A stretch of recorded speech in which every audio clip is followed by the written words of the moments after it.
Muchas gracias, chicos, es un gusto estar aquí. Sinceramente nunca pensé estar en el bello sede de artes.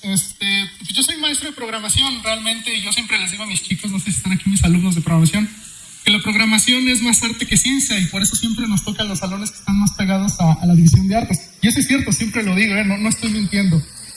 La charla que quiero llevar a cabo el día de hoy se titula ¿Cómo la inteligencia artificial es una mirada a nosotros mismos?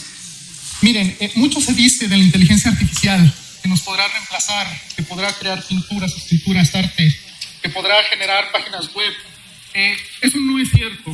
Yo lo que quiero brindar el día de hoy, y es mi objetivo el día de hoy, es hacer una divulgación correcta de lo que es la inteligencia artificial.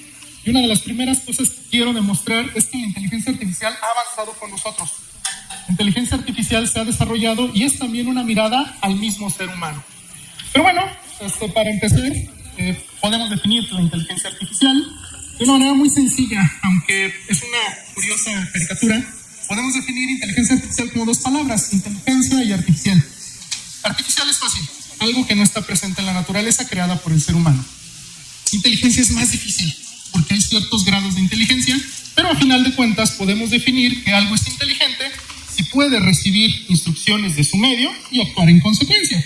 Si tú prendes la estufa y le pones la mano encima, te vas a quemar, por eso la retiras. Ese es un comportamiento inteligente. Recibes recibes sensaciones y actúas de acuerdo a la respuesta más adecuada. Bueno, la primera pregunta es, ¿los científicos de inteligencia artificial no crean que tenemos todas las respuestas? No crean que somos científicos locos que buscamos la dominación mundial. Véanme a mí, yo creo que no doy esa imagen. Más bien lo que yo me pregunto cuando empiezo a hacer un trabajo de inteligencia artificial, me pregunto, ¿qué es aquello que hay en la naturaleza que mejor resuelve los problemas? Eso es lo que yo me pregunto. Todos los científicos de inteligencia artificial, eso es lo primero que hacemos. Vemos en la naturaleza qué es lo que ella hace para resolver problemas. Y podemos decir, bueno, si consideramos que el ser humano es lo más perfecto que ha hecho la naturaleza, pues entonces la evolución es un buen resolvedor de la naturaleza. Y nosotros ahí tenemos un área de las ciencias de la computación llamada cómputo evolutivo. O también podemos pensar, el vuelo de las aves o una colmena de abejas o un enjambre de hormigas, un hormiguero, tienen también su propia inteligencia. Eso se le llama inteligencia del cúmulo. Es otra área importante en la inteligencia artificial. Pero yo creo que más allá, todos tenemos una idea clara de qué es el mejor resolvedor de problemas de la naturaleza. Yo creo que todos aquí ya lo sabemos. Entonces mi primera pregunta para ustedes sería, ¿qué creen que es lo que mejor resuelve problemas en la naturaleza? Correcto. La mente humana, considerada como un poseedor de soluciones, es lo que mejor resuelve problemas. Entonces, en la inteligencia artificial, ¿qué es lo que hacemos? Tratamos de analizar cómo el cerebro humano resuelve esos problemas para después nosotros poderlos proveer en una máquina. Y no es tan sencillo, porque en realidad lo que yo estoy preguntando es cómo pensamos, de dónde vienen las ideas. Cuando nosotros nos levantamos por la mañana tenemos una idea clara de qué debemos de hacer, ¿no? Todos ustedes se levantan para ir a clases y dicen, híjole, me toca con el profesor que cierra la puerta a las 7 de la mañana. No, el día de hoy me levanto 5 minutos antes o 10 minutos antes. O ustedes saben, no, hoy me toca platicar con mi compañera, quiero salir en la tarde, o de plano hoy me voy a echar la pinta de tal clase que al cabo va a ser repaso y yo ya di lo suficiente del curso, entonces yo ya tengo lo necesario para pasar el examen. Hacen ese tipo de razonamientos, ¿no? Y los hacen de manera innata. Ese tipo de razonamientos son abismales y muy difíciles de hacer para una máquina. No tengan miedo, no vamos a ser reemplazados ninguno de nosotros. Pero bueno, la pregunta subsiste. ¿Cómo razonamos? ¿De dónde vienen las ideas? Y esa pregunta, chicos, es tan antigua como la humanidad misma. ¿De dónde empezar a echar luz sobre esto? ¿Cómo creen que razonemos? ¿Quién se lo preguntó? Pues de hecho se lo preguntaban los antiguos griegos. Y aquí yo les presento una de las culturas que a mí más me gusta en lo particular, la Escuela de Atenas, que básicamente retrata el origen de la ciencia occidental. Y a su centro, precisamente tenemos dos personajes que están discutiendo eso. Esa pregunta de inteligencia artificial los griegos ya la planteaban hace cientos de años.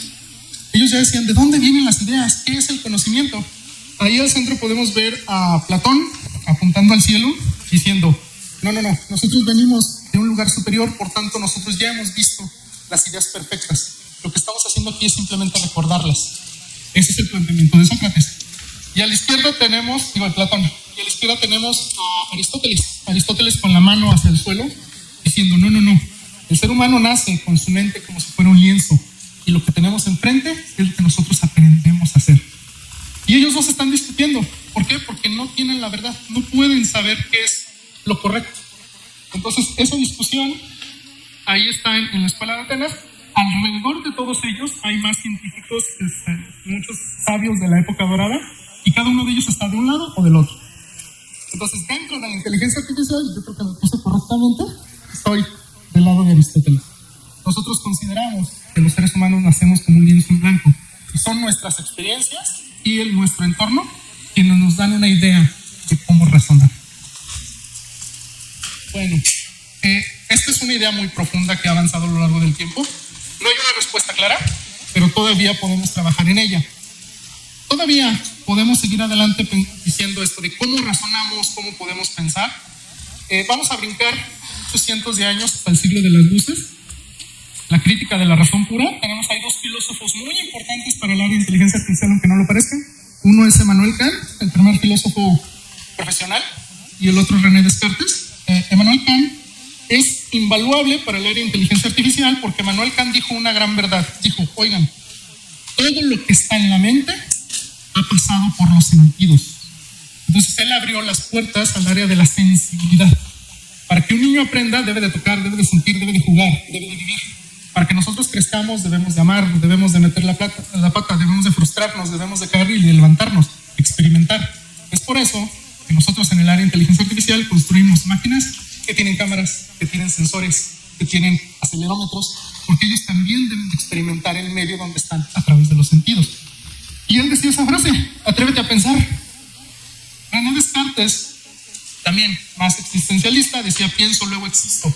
Y él nos daba todo un panorama de lo que se conoce como el método científico. El método científico tiene la ventaja de que son instrucciones sencillas, repetibles, que nos permiten conocer lo más cercano a la verdad. Y eso sucedió en el siglo de las luces. Esos fueron parteaguas importantísimos para la inteligencia artificial, aunque no lo parezca. De hecho, los libros de IA, los primeros capítulos hablan de esto. Estos son los fundamentos filosóficos de lo que es la inteligencia artificial. Y desde ese momento nos han acompañado. Brinquemos 100 años a la era victoriana. En la era victoriana pasó algo muy importante. Bueno, no soy historiador, no soy, ¿cómo podría decirlo?, filósofo, pero realmente me interesa esto.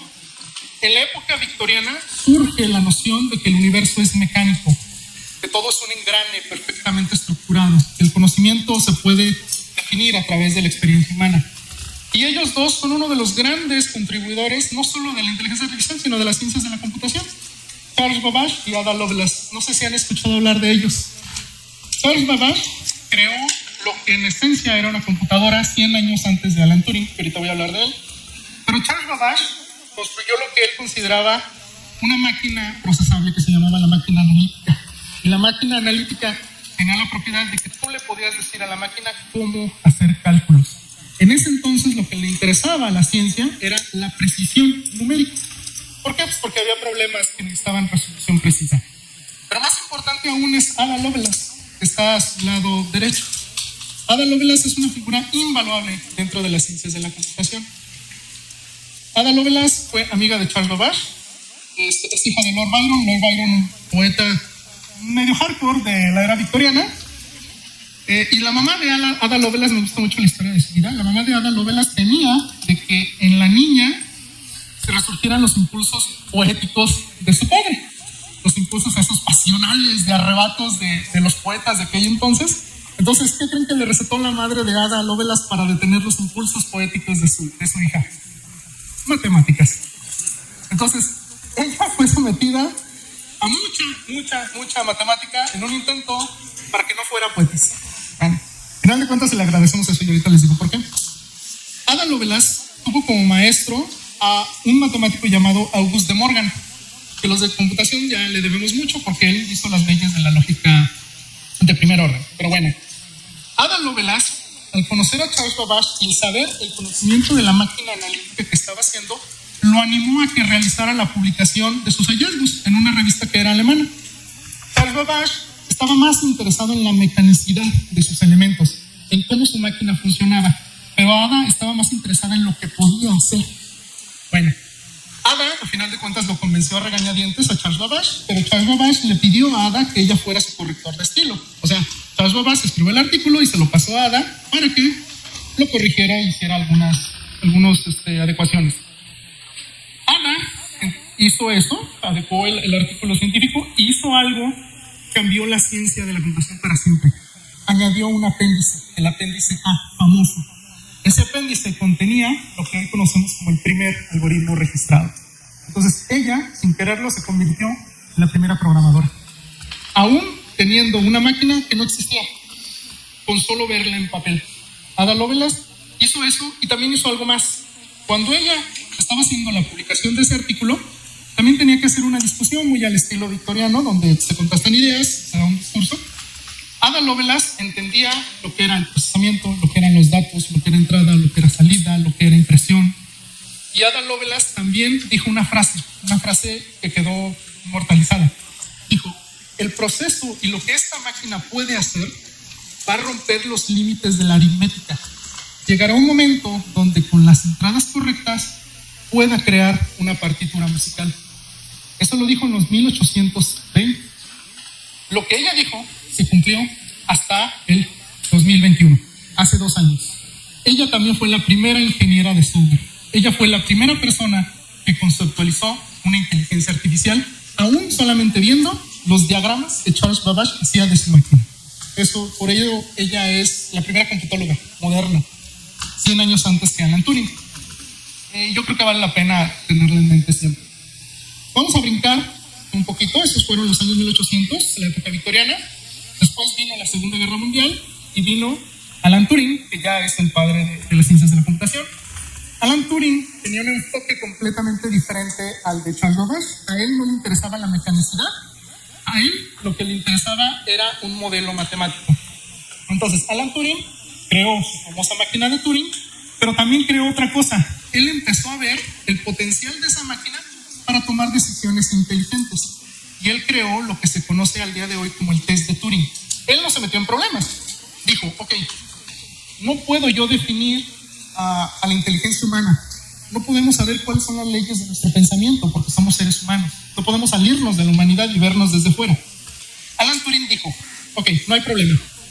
Quizás no puedo describir lo que es inteligente, pero sí puedo identificar lo que es inteligente. Si yo pongo a 2 personas a platicar y entre ellos pongo un lienzo negro y yo le pregunto a una persona, ¿estabas platicando con un ser humano? La persona me va a decir que sí.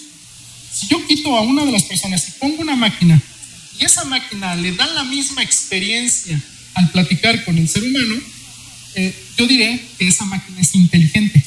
Y esa definición que les acabo de explicar es el famoso test de Turing, el imitation game, el juego de la imitación. Yo no sé qué es inteligente, pero sí sé identificar cuando una máquina es inteligente. Bueno, ¿qué tiene que ver todo esto con inteligencia artificial? Pues que básicamente Alan Turing nos dice, no te preocupes por la mecanicidad de las ideas, preocúpate por la experiencia de las personas, preocúpate por la percepción. Vamos a avanzar 100 años, bueno, ya vamos a avanzar 20 años, y tenemos esto, que son las neuronas artificiales. La idea aquí es, ok, yo tengo una computadora, yo ya sé que el cerebro humano es lo más potente para resolver problemas. ¿Cómo se construye el cerebro humano? Ustedes me dirán, bueno, pues los biólogos, los neurocientíficos nos dicen que hay neuronas. Y una neurona está en la parte superior. Una neurona tiene entradas, una celulita, y esa celulita dispara una salida. Nosotros en ciencias de la computación hacemos lo mismo. Es una caricatura. Es realmente exactamente lo que está abajo. Tenemos entradas, tenemos una sumatoria, que al final de cuentas lo que hacemos es sumar. No hay nada más ciencia que eso. Y hacemos que si esa suma supera un umbral, mandamos una señal. A eso se le conoce como perceptrón o una neurona artificial. Esa fue la gran idea que tuvimos en los años 1960. ¿Pero qué creen? Que fue un gran fracaso. Durante 20 años, esa idea, que ahorita es la que está en boga de la cultura general, se echó a la basura. ¿Por qué? Por una razón muy sencilla. Aquí va a ser un poquito técnico, pero no hay gran problema. En realidad lo que estoy haciendo son las compuertas lógicas, la compuerta I y la compuerta OR. Para que una máquina sea considerada de procesamiento general, tiene que representar unas compuertas lógicas. Que a final de cuentas no es tan difícil, simplemente son la relación que hay entre dos variables. Bueno, se descubrió que esa neuronita no podía procesar una de las compuertas lógicas llamadas SOR, que es una de las pilares básicos para el procesamiento de la información. Entonces, ¿qué hicimos? Tirarlo a la basura durante 20 años. No fue hasta 1986 que se nos ocurrió una gran idea. Y esa fue una idea que rompió paradigmas y se van a reír ustedes. La gran idea que se nos ocurrió fue, oye, pero el cerebro no solamente tiene una neurona, el cerebro tiene muchísimas neuronas. Pues vamos a ponerlas todas juntas a trabajar. Y entonces creamos lo que se conoce como una red neuronal multicapa. Al final de cuentas es lo mismo, las mismas instrucciones que hay o las mismas neuronas están ahora interconectadas con muchas otras. Gracias a eso nosotros podemos resolver el problema que les acabo de decir, pero también podemos lograr conocimiento diferente. Tenemos un grave problema y literalmente se los digo, las redes neuronales son una caja negra, realmente no sabemos qué hay ahí dentro, por eso se le conoce como Deep Learning. Y finalmente, esa mirada que nosotros hemos tenido del cerebro humano como un conjunto de neuronas nos da lugar a lo que es hoy el aprendizaje profundo. O como a mí me gusta decirle, ¿con qué sueñan las ovejas eléctricas? Que es un título muy famoso de un libro de ciencia ficción, donde aquí tenemos una red neuronal que genera imágenes. Pero a mí lo que se me hace más interesante es cómo las genera. Vean ustedes, eso lo hace una red neuronal entrenada y con muchas neuronas, muchas capas ocultas.